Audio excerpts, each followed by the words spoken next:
Makatao ba ang leader mo? Napakaraming tao sa ating bansa, mahigit 100 milyon. Ang mga lingkod bayan natin ay dapat inuuna ang kapakanan ng sambayanan. Dapat yung tunay na may malasakit sa kapwa. Sa panahon ng pandemya, ano ba ang ginawa nila? Tumulong ba sila sa mga may sakit? Sa mga nawalan ng trabaho? O wala silang pakialam? May respeto ba sila sa kalayaan at karapatan ng bawat Pilipino? O ginagamit lang ang posisyon para manggipit at mang-api ng kapwa? May solusyon ba sila para iangat ang buhay ng bawat Pilipino?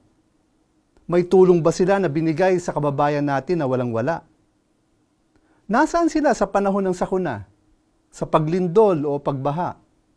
Naroon ba sila para tumulong maibsan ang pagdurusa ng mga biktima?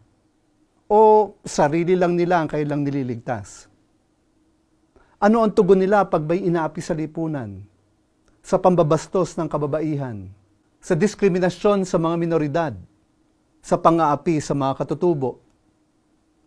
Alam ninyo, ang Panginoong Hesus mismo ang nagsabi na ang sino mang naglilingkod sa kapwa ay para na ring naglilingkod sa Diyos. Ang sabi ng Panginoong Hesus sa Matthew 25 verses 35 to 36, "For I was hungry and you gave me food. I was thirsty and you gave me drink. I was a stranger and you welcomed me. I was naked and you clothed me.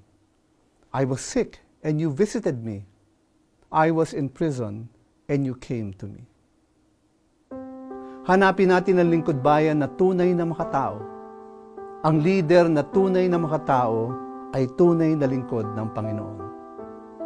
Piliin ang tama, gawin ang tama, para sa Diyos, para sa bayan, at para sa ating kinabukasan.